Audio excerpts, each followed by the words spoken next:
Right. What's up, guys? Hopefully, you guys are having a great day today. Today, we're going to react to this video of how to build systems based off the E-Myth book from the smaller creator Ryan Diaz. But really good entrepreneur. Really excited to see what he has to say. I'm personally a huge fan of the E-Myth. I was first actually introduced to it in college in an entrepreneurial class, believe it or not. Funny enough, my professor actually knew the guy, and in previous semesters he'd actually come to my university and done classes, but by the time I got to college, he was older and no longer doing that. However, phenomenal entrepreneur, great book, really excited to dive deep into it. And honestly, if you haven't already and you've been watching these videos and you've been growing your business or you are growing a business, be sure to subscribe to the channel, creating tons of free content, adding my own personal experience having built a multi seven figure business. And well, we've done multiple seven figures in sales, seven figure yearly business, getting close to multiple seven figures a year. Should be over that bump this year. And just helping you hopefully skip over all of the mistakes that I made, these other entrepreneurs made, or are making in order for you to grow faster.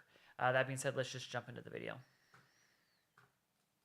Checklists and standard operating procedures that your team will never use. In this video, I'm gonna show you why you don't need to document everything in your business, and instead, I'm gonna show you how we create visual systems that enable our people to run and scale our businesses without us. So if you've been told that you need to create checklists and SOPs for literally everything that your company does, this video is for you. Now, if you don't know So right off the bat, like this guy, he talks about essentially creating SOPs for everything. And if you listen to a lot of entrepreneurs on the internet, that is kind of like the idea or the philosophy is create an SOP for everything.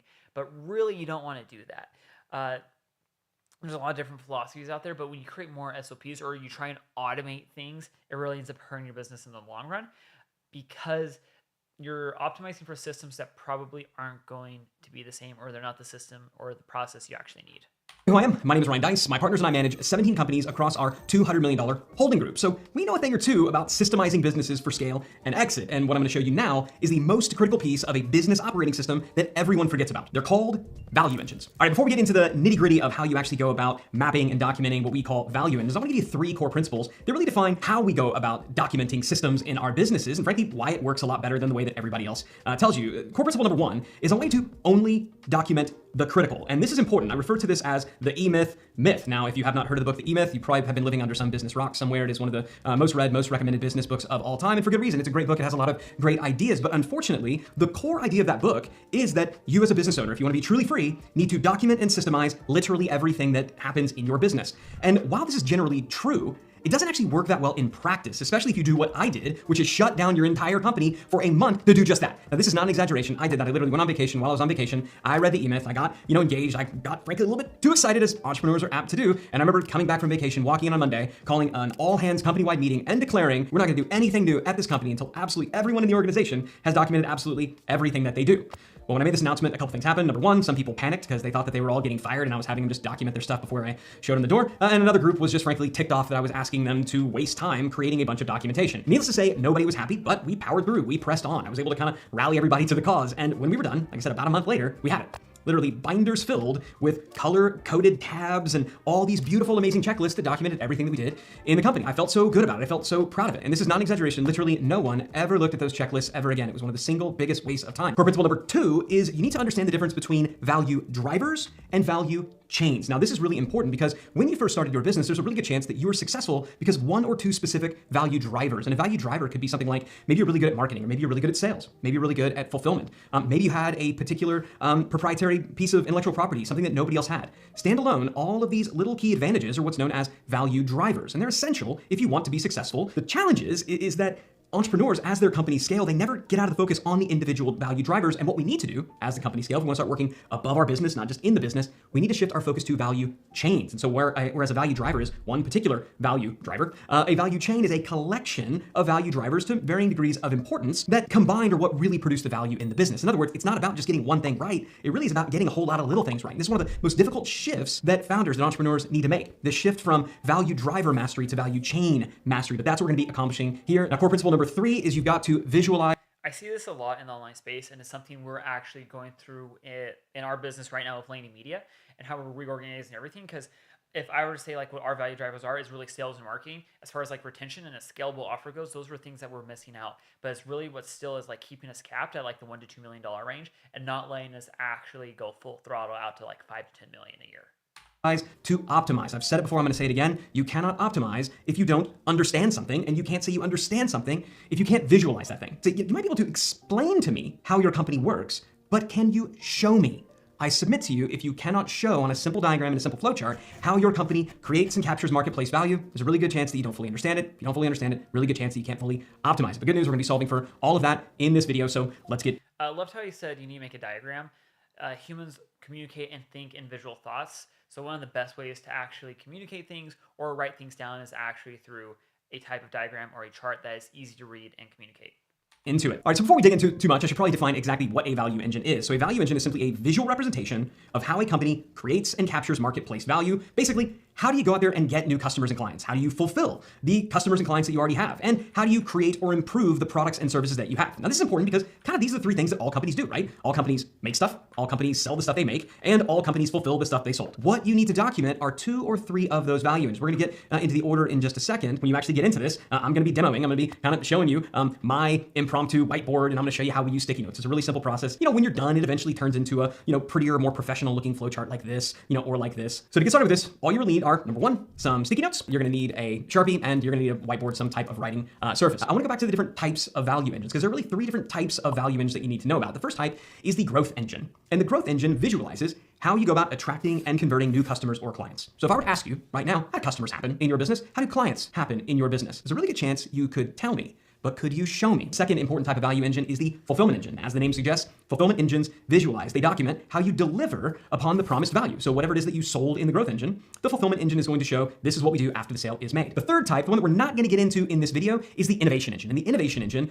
documents it, visualizes how you create, how you update, how you improve your offerings. Depending on your type of business, the innovation engine could be really, really important. If you're a product-based business, if you do manufacturing, if you're a software company and you want to show how you go about creating new features, then innovation could matter. Because if you document how customers happen, and if you document how you serve those customers once you have them, what you've effectively done is you've documented, you visualized the entirety of the customer journey, and that is what we want. All right, so let's get into the step-by-step of how you go about mapping your very first value engine. Before I show you here, though, I did want to let you know, I wrote a comprehensive report on exactly how we do this. I will link up to the report in the description, but while I'm going to show you, if you'd rather read through how this happens, I do cover this in great detail. So if you want to do this with your team, just know that that is there, that is available inside this report. Step number 1 is we simply need to identify what the heck is the engine that we are mapping. So if you look over here, you're going to see here, growth engine, MommyFit. So in this case, we're dealing with a fictitious business called MommyFit. They sell fitness, training, and equipment to stay-at-home moms.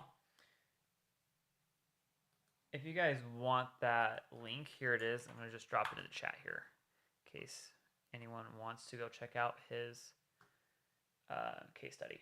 Moms, e-commerce, D2C company. Let's go with this, as the example. So I just wrote up here, growth engine, and then the particular brand. Now I'm gonna encourage you to start with your growth engine as well. Step 2 is we want to define the triggering and the ending event. So the triggering event speaks to what starts this entire process. Now for a growth engine, we answer that question really by saying like, how do people become aware that we exist? So, maybe you run advertising, maybe you sponsor events, maybe you buy lists and hand those over to your sales team. Maybe you're almost exclusively referral driven, you deal with walk-in traffic. The point is there is some way that people find out that you exist. Similarly, we also need to define the ending event. We need to decide ahead of time, when is this particular value engine going to be done? Typically, growth engines are done when the sale is made, when the contract is signed. The triggering event for a fulfillment engine is usually a sale is made. Fulfillment engines tend to begin where the growth engine ends. That's why I say if you do these two, you combine, you have the entirety of the customer journey. And as for when a fulfillment engine ends, that's gonna vary from business to business. What we usually like to say is we're gonna have a fulfillment engine end when we ask for a testimonial, ask for a customer story, because you're unlikely to do that until the promised value has been delivered. But again, let's say for right now, here we are mapping this growth engine for MommyFit. We're gonna say, how do people become aware that MommyFit exists? And it's really, really simple. They're gonna start with Facebook ads. They also run some Google ads, and they do some Instagram stories and Reels. So we're gonna put that here. We're also gonna go up here. We're gonna write the word start. Trigger event done. What about the ending event? And in this case, we're gonna say that the ending event, again, is a purchase was made, purchase was complete. We're just gonna put that over here for now. Put it somewhere here in the lower right-hand corner. You might wind up moving it around later on. So there you have it. We've got the triggering event, we have the ending event. Now what we need to do, step 3, is we need to begin to brainstorm the tasks and activities between the start and the end. And to do this, there's really only 2 shapes that you need to know about. Shape number 1 is just the square, and the square is a simple task or activity, something happened. The second shape that you need to know about is the diamond. We use diamonds when it's what's known as a gateway or a decision diamond. In other words, when there's kind of a fork in the road. The way that we go about mapping this is we just simply ask one question over and over and over again, and that one question is, then what? Now, I know that seems a little bit silly, but follow along with me here. Somebody saw a Facebook ad, a Google ad, an Instagram story, or Reel, then what happens? And if you're doing this with your team, that's just the question you'd ask. Okay, team, so this is where it starts, then what? So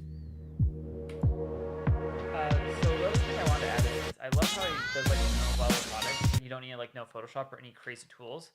to be able to do what he is doing here. Now, if I were doing this with my fit, they would tell me, well, then what happens is we're going to send them to the 7-day Mommy Fit challenge, right? Because that's what this company does. They drive ads into a registration page where people are signing up for this 7-day challenge where they're getting free videos and things like that. People see these ads and they go to this particular sign up page. Great, got it. Then what? Now, in this case, the team, if they're clued in, are going to say something like, well, it depends. And when you hear it depends, that is your signal to turn the square on the diagonal. And in this case, it depends on what? Well, it depends. Did they register or not? Because if they didn't register, right, then in that case, we're going to need to run some retargeting ads, right? So we've got all these right here, and they are driving toward the 7-day Mommy Fit Challenge page. The question then is, did they register? Well, if the answer is no, they did not register, then we're going to run some retargeting ads, and those retargeting ads are going to hopefully send the traffic back over here to this page. So this is the flow they go through if the answer is no. Now, what if in fact they did? If they did register, we're going to deliver the series, right? Pretty simple. If it's a yes and they did register, we're going to deliver the 7-day challenge series. That's going to happen in this stage. But you can see here, this diamond shape.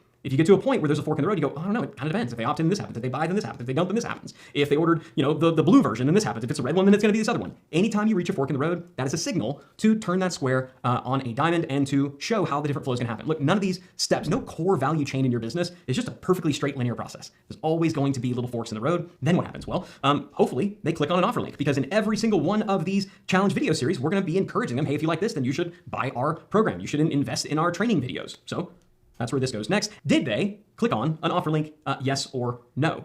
If the answer is yes, they did, well, great. Now what we're going to do is they're going to go over here to the workout kit sales page. They're going to go over to our sales page and they will hopefully sign up from that. If they didn't, that's okay. We have some follow-up emails that we're going to be sending, and hopefully at some point, if this right here is a no, then hopefully at some point these follow-up series will go ahead and bring them back over here to the workout kit sales page. Then what happens? Well, it depends. Did they buy? Did they purchase? Right? Did they buy? Did they purchase? If no, again, that's okay. We've got some follow-up series that's going to follow up with them. And if they did buy, then we're going to make them an offer for the deluxe kit upsell.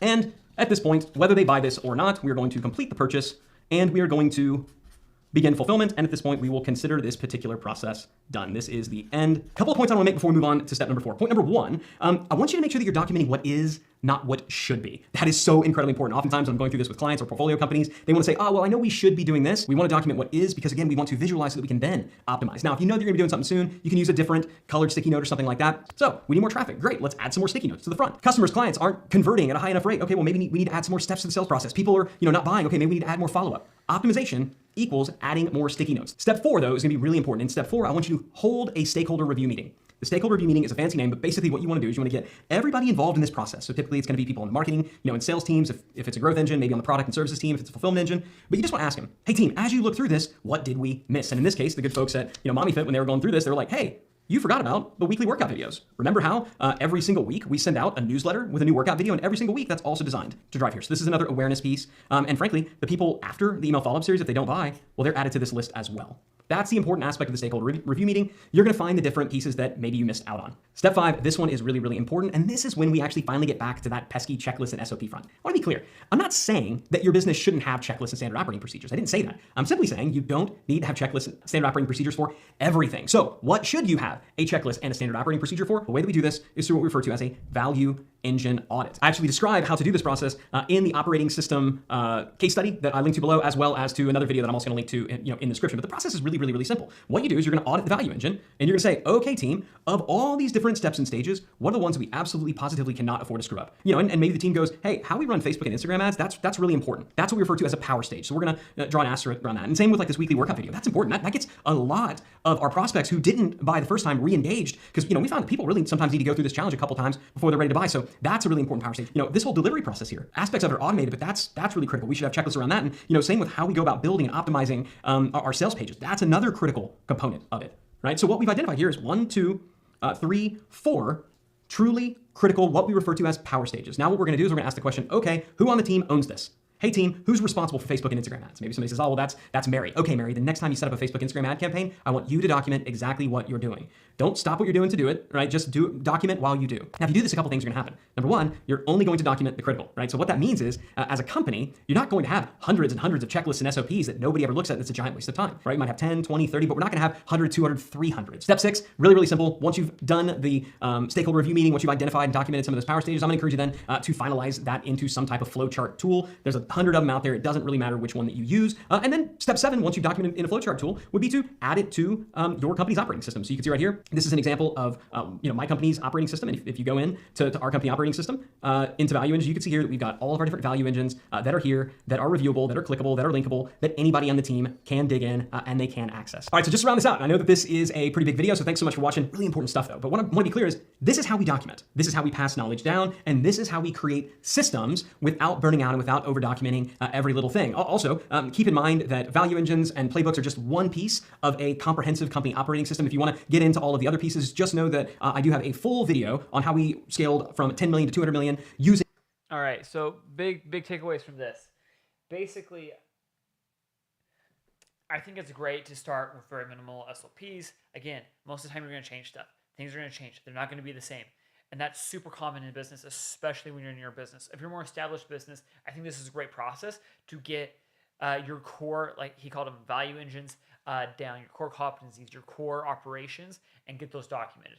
Big reason why is when you onboard new people, being able to say, hey, this is what we do, this is the process, this is what it looks like, and being able to communicate that clearly and effectively is going to save you time, money, and a lot of headache when it comes to onboarding new people as you grow. And eventually you are going to have turnover in your business, just like every business does. Believe it or not everyone who works for you today is going to work for you forever. So being able to have that stuff documented, so when they eventually move on or retire or whatever it is, you can pass that torch on to the next person that comes into your business to fulfill that role and get them up to speed as quickly as possible. So as always, if you got any value from this video, please subscribe to the channel. We do a review like this every single day. And I come out with at least 3 videos a week to help you grow your business that are just dedicated to certain topics of business strategy and growth. So not only you can get leads for your business and make your business profitable, but so you can invest your profits as well.